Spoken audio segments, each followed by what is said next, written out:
good. All right. So we got cut off a little bit, but we were in the middle of talking about like performance anxiety. So, Yeah. um, Yeah. So I mean, what I was saying was like, I think it's a multifaceted, thing. So there's a lot of different avenues that you can go down to address performance anxiety, right? So the first thing I look at from a practitioner standpoint is what are the patterns, what are the trends and where they're having the most anxiety in their performance? Is it before the game yeah, or competition? Is it during certain moments? Is it afterwards in reflection? So then we can start to dive into different strategies. And so I think that's kind of my approach with how I work with clients is it's just like therapy. It's very based in certain practices and philosophies, but it's going to be so tailored to the individual. But yeah, I also was mentioning recruiting, right? That whole recruiting is literally just facing uncertainty 24/7, yeah, right? And I think with today's age in college athletics, right, mm, with the NIL and this, the landscape is just changing so much. yeah, So there's a lot of transfers, and people aren't taking as many freshmen because they're getting upperclassmen in the portal. yeah. And so these high school kids, one, if you told me to make a decision on where I should be for the next 4 years at age 16 or 17, Yep.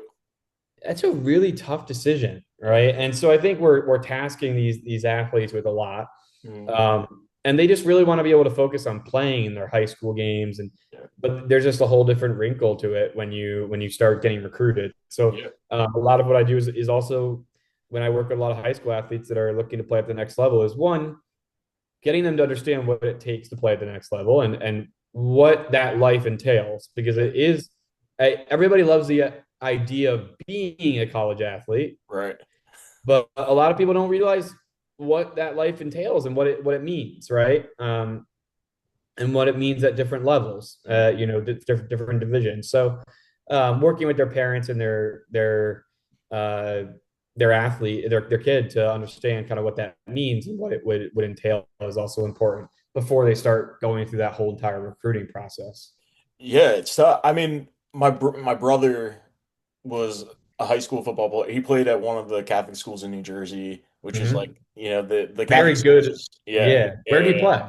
play? He went to St. Joe's, Oh, so okay. Yeah. they So won states a few times, which was yeah, cool to because see. Jabril Peppers played at Yeah, like, yeah, yeah, yeah, yeah. We saw he played against my brother at one point. yeah, where did Yeah. He he was Don in Bosco? Paramus Catholic, Oh, right? okay. Yeah. I think it's Yeah. Paramus Catholic. Yeah. Yeah. So like, Um, yeah, there's like some really good athletes down there, right? yeah, like I think that that's something with like college because you're dedicating all your time and whatnot into it.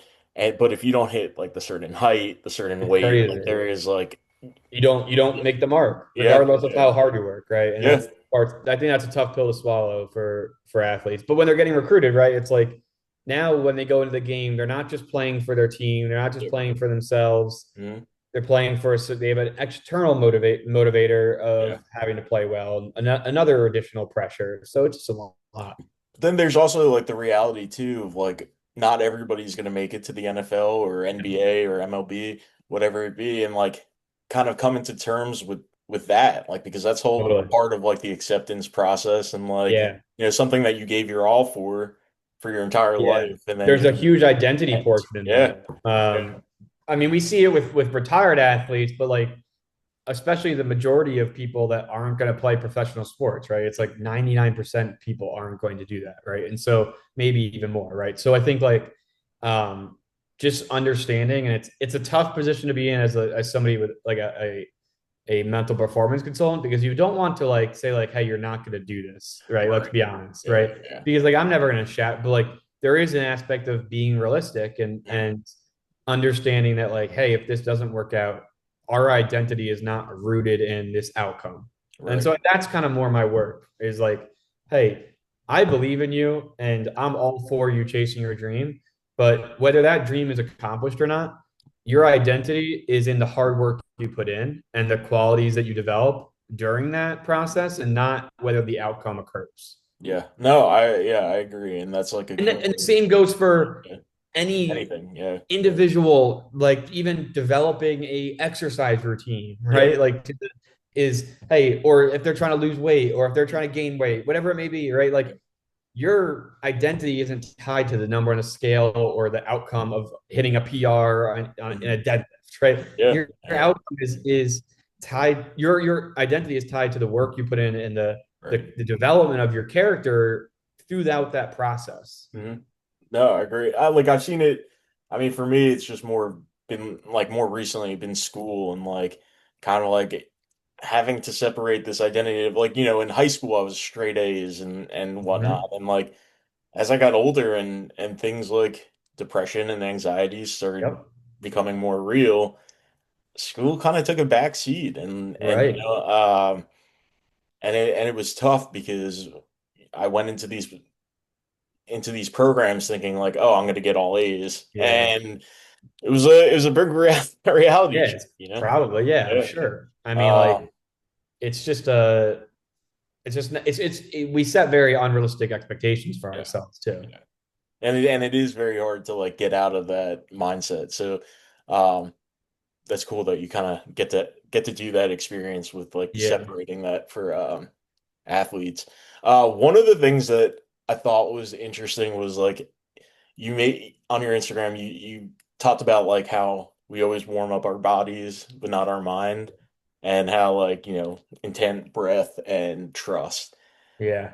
What I like the intent and breath, like I was following along with, Yeah. and then the trust is where like I was like, well, how am I going to do that? Because like there's so much doubt, and with Right. like OCD, like you're constantly Totally. doubting yourself. So I guess yeah, how do you implement this into your life and Yeah. I think the trust for me is not trusting, um, it's some finding evidence that I can trust in, right? So yeah, I know I put X amount of hours in mhm, of preparation, so I should trust in that. guy. Whereas like I'm not going to necessarily trust that I'm going to achieve a certain thing or that I'm good enough because that self-doubt is going to be there. And I think you should let it exist and not give it energy, right? The more we push it away, the stronger it comes, Yeah. Yeah. back towards us. So I think like I try to find like confidence anchors, Okay. right? So like I know that I can control XYZ and that I put X ABC amount of hours of preparation in, right? So like there's something I can trust. So it's finding something that you can anchor to, that won't waver and is rooted in fact, Mhm. right? Because OCD loves things that are rooted in Yeah. feelings and manipulating the mind. Yeah. That's for sure. Yeah. So I think it's a good question, right? I think like when you think about trust, it's like, well, aren't I coming to you, Tom, to learn how to trust myself, right? But like trust is a different in dealing with performance anxiety is more about finding things to trust in your preparation and in your routines Yeah. than trying to trust that you're gonna, win the game regardless of, you know, all the different factors that can go on. Right. No, that makes sense. Um, and then before I let you go, I have to talk about this one big concept that you had, which I have a hard time dealing with, and I'm sure you've probably experienced in the past, but like I think you said in order to grow, you have to fail. Yeah. Um, so in law school you have all these type A personalities, right? With Yeah. I'm athletes, sure. I'm thinking it's probably the same. Oh yeah. So I guess, how do you tell somebody who's so conditioned that like failure is bad, that it's Mhm. okay to fail and you need to fail? Well, I think I phrase it as like, how successful do you want to be? Yeah. Right. If you want Yeah. to be that, if you want to be as successful as you say, then you're gonna take L's. Yeah. Like everybody wants to win Hmm. until they realize how many losses it takes. Yeah. Right? Everybody Yeah. wants to be the best until they realize how many L's you got to wear on the chin, right? And how many failures you got to go through to get that feedback to know where your, time should be and where to allocate more time. I mean, we were talking about it, before we recorded, John, like Yeah. the community thing, right? Like I'm realizing, okay, maybe I need to pivot and put more effort into XYZ in my business, right? Things like that. And so it doesn't mean it was a failure. It just means like, okay, need to be adaptable and realize like this is going to work better, right? So, um, that bit that I did was rooted. It was right after, I was working with a team up in North Austin, and great group that I work with at Southwestern University. And one of the coaches, I was observing a practice, and one of the coaches was like, I want who's our best on ball defender? It's a basketball team, and nobody stepped up, and a lot of that was like afraid of embarrassment and Yeah. afraid of like looking bad and afraid of like, okay, well, if I say I'm the best on ball defender and I f up, Yep. now I'm gonna look bad. But what I told them was like, because I stepped in and was like, I guess I am because like, and they were like, what? And I was like, I'm gonna step in because nobody Yeah. else will. Like, I'm Yeah. okay Yeah. with feeling and looking stupid. Yeah. Like, I got crossed up that day by one of the women players. Like I got absolutely like, but like I was doing it to make a point. Like y'all want to be the dog mentality and Mhm. have that mentality, but like you're not stepping up and to the Dude. plate when coach asks you to because you're afraid of looking dumb or failure and then so that limits your ceiling, right? Your Yeah. ceiling is down here now because you didn't put yourself in the position to fail Yeah. because right. So it's just like it's more about like, hey, if you want your ceiling up here, Mhm. then you have to step up to these challenges and not be afraid to look dumb or be embarrassed or fail because eventually they're going to turn into successes. So I think it was a really good. You're trying to like almost increase your minimums, Yeah. right? Instead Yeah. of like trying to just take this huge leap. Yeah. But every time we fail, we do increase those minimums. Yeah. I mean, I experienced this, but like, I think we're just so wired that like, this fear of failure and whatnot. So it's Totally. like definitely something that I've been working on now. So it's interesting to like hear, from someone who not, deals with this on the regular basis or Totally. Yeah, deals and with, works with people that yeah, I mean, I don't think I don't think any athletes that I've worked with don't yeah, have a underlying fear of like what if it goes wrong, right, right? exactly, yeah, They don't. I mean, like I've been around some athletes that have some irrational confidence. yeah, Like, that doesn't mean that they're not deep down fearful. yeah, But I mean, like, there's this quote that I love, and it sounds crazy, but Dion Waiters, he's an NBA player, and yeah, somebody asked him, he went like 0 for like 17 one game. mhm, And somebody asked him, like, why'd you keep shooting after going like 0 for 7 or 0 for 8? And he goes, because if I stop, that means I got too scared and was afraid to fail. Like, and that means like I have no confidence in myself. Like, at least if I went 0 for 32, that means I didn't stop having confidence in myself. And yeah, it's true. Like, it it means he is, didn't stop trying. I mean, yeah, listen, if you're an athlete, like maybe like think about the team a little bit more right, and right, right, don't try to launch up yeah, 30 shots if you're missing everything. But like there is an aspect of that I like. It's like he had a goldfish memory of yeah, like, yeah, hey, like I got to keep firing. It's gonna fall, right? yeah, Like yeah, I'm not gonna lose confidence in my preparation. And so that's kind of what we, circling back to that trust thing is like, hey, he trusts that he puts in enough time that like he's gonna get into a rhythm eventually, right? that's all you So kind of need, and right, that's like the exactly, it's true. key part. And Yeah, I always say like I'll have some parents that will be like, oh, and this kid got so lucky. He got this opportunity to go play here and got the start. I'm like, yeah, the lucky ones, like, there's no doubt some people have better circumstances than others, right? Like, there's absolutely no doubt about it. mhm, Like, the lucky ones typically are the people that were the hardest workers. You get more lucky when you put in more effort, right? Like the more and more preparation. Like preparation plus opportunity equals success. Like you don't know when your time is going to come, yep. but the people that have success in those instances are the people that did prepare.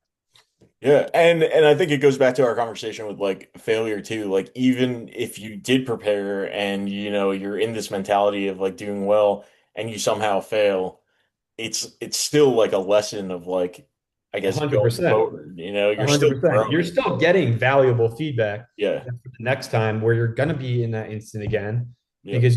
because now you already were in that instance and you took a chance. Yeah. So you're going to be put in that position again now. So it's just feedback. Yeah. Um, I did want to touch one more subject, and Yeah, this is definitely. kind of like on my I'm like really I've been really into like sports documentaries recently. Yeah, dude. I eat that stuff up. And Aaron Rodgers has his documentary on Netflix, and I found this like very relatable because like he's opened up about his like anxiety struggles Yeah, too. and To he he's an does. eclectic dude too. Yeah, he is. But he was talking about how like, with him, he got to the Super Bowl and they win, and it's just what's next. Like that's like the mentality, right? Mhm. Um, and it's almost like that perfectionism mentality of like, okay, like I Totally. did this next. Like I can't be proud of myself, can't be happy with myself. Totally. Um, do you see this often? And like, is this like something that like I guess do you have tips on like how somebody could be more present in whatever they're aspiring to do? Yeah, definitely. I think it's so common. I mean, like I always loved when like Tom Brady, and growing up, Yeah. he's my idol, obviously. But like Yeah. he was like, they were like, what was your favorite ring? And he's like, the next one, right? And like Yeah. I love that, as a fan, but Mhm. as a practitioner, I'm like, bro, Yeah. just enjoy it. Like, Yeah. and I'm sure he did, but like he did shift to the next one. Same with Aaron Rodgers, right? It's like, Yeah. okay, did this, now what? Did this, now what? Because we live in a society, Yep. especially in like sports culture and like media, where Yeah. it's what have you done for me lately? Right? Yeah. People are judging Aaron Rodgers in the past 5 years, right? Not the Super Bowl he won in 2010, right? Yeah. Like it's very strange, but it's just the truth, right? Like that's how Yeah. it's what have you done for me lately? Mhm. And so I think that feeds that culture of like, okay, I got to move on to the next one. Yep. But one thing that I try to focus on and what I have tried to focus on as an athlete and with my athletes Mhm. and my clients is who do I want to show up as regardless of the outcome that occurs, right? So like regardless if I have success or failure, if someone was watching me, who do I want to appear as? Who do I want to show up as? Do I want to be, approachable and excited and confident? Do I want to be reserved, angry or frustrated? So like it's like because that's more rooted in values driven action and control of who we want to show up as instead of like right? Because when I was in Olympic weightlifting, it was like anytime I hit a PR, which as you progress throughout your career, it's fewer and fewer. 1 kilo, 1 kilo, 1 kilo, and you're pumped. Yeah. But like the minute I hit a PR, that was awesome. Celebrate in the moment, maybe for a day, maximum 2 or 3 days. Yeah. Then it was like, okay, on the next, now I need to clean and jerk this number. Now I need Yep. to clean and jerk or snatch this number. And I never got to enjoy it. So, Mhm. what I learned from that was, okay, regardless of what the number is on the bar, Yep. I need to be more proud of who I'm showing up as day to day Yeah. and who is that person. So it's identifying those core values. And then I think that in return gives you more presence. Yeah. No, I think that's definitely a great point and important to remember in all aspects of life. 100%. Yeah. It's hard to or at least what I've seen with like OCD and my own journey is just like this like hard to be proud of yourself sort of Definitely. mentality, and like we Definitely. do need to give ourselves that pat on the back every once in a while. 100%. And I think as a male, Yeah. um, I think it's tough. It's tough too, because I want to be someone that is taking care of people. I think Yep. that's just an inherent thing as being Mhm. a male. Like you want to be, putting the world on your shoulders kind of Yeah. thing. And like Yeah. you can't. It's Yeah. just it becomes too challenging. And that doesn't make you weak. It doesn't make you a failure. It makes you human. And so I think starting to try to peel back those layers of myself too has been kind of a challenge too. Like TikTok knows like how to really get to you. Like A I hundred the percent. amount of stuff that I've seen like on like mental toughness, I'm just It's like, insane.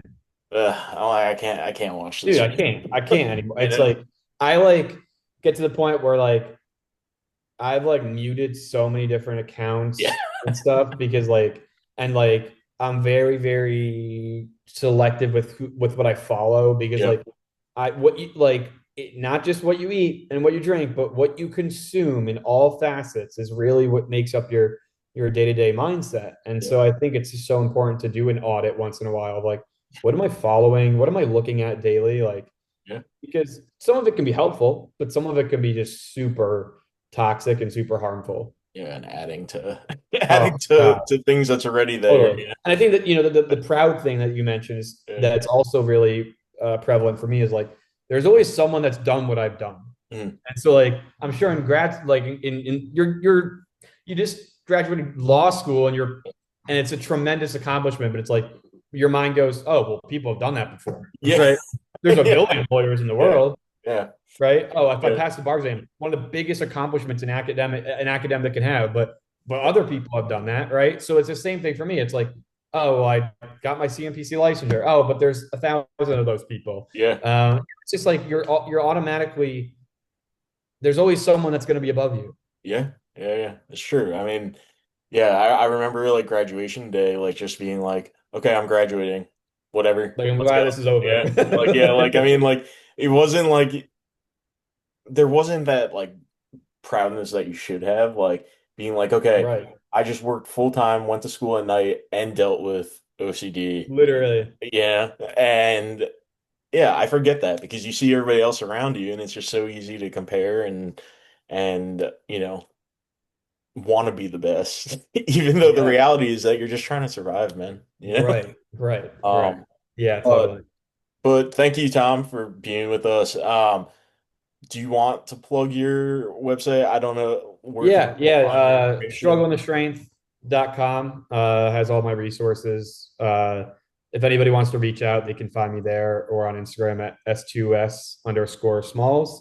I post a lot of mindset tips weekly and do a lot about performance anxiety and OCD advocacy. So got a good mix of both in there. Yeah, your videos are definitely very helpful. Thank you. Thank you. I've I've enjoyed been watching trying them. to man, it's like tough to it's so funny like I speak, having these conversations is so fluent, but talking Yeah, in front of a camera when it's recording is like yeah, it's just tough. it's a weird concept, man. It Yeah, really is. yeah, yeah. I saw you What I grinding. try to do is like have my girlfriend like ask me the question and then press record Oh, yeah, no, that's smart. because it needs to be like conversational. I can't Yeah, do scripts and like yeah, it's no, that just makes weird. sense. It's just weird to me. Yeah, no, I saw you grinding through the IOCDF conference, like making videos and Yeah, content. dude, Like, it gets to be yeah, a lot, great. but it's good. I love that's what it's all about to me is Yeah, providing value for people. That's really what it's all about.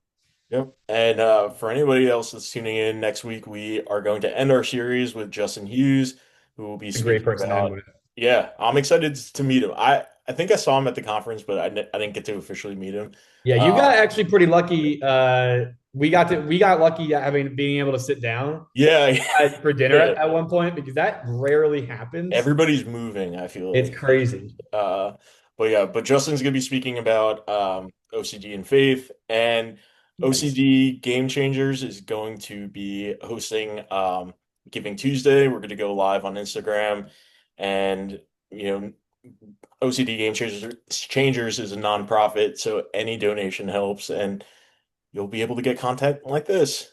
So again, thank you very much, Tom. And it was great Absolutely. speaking with you. Let me figure out how that ends.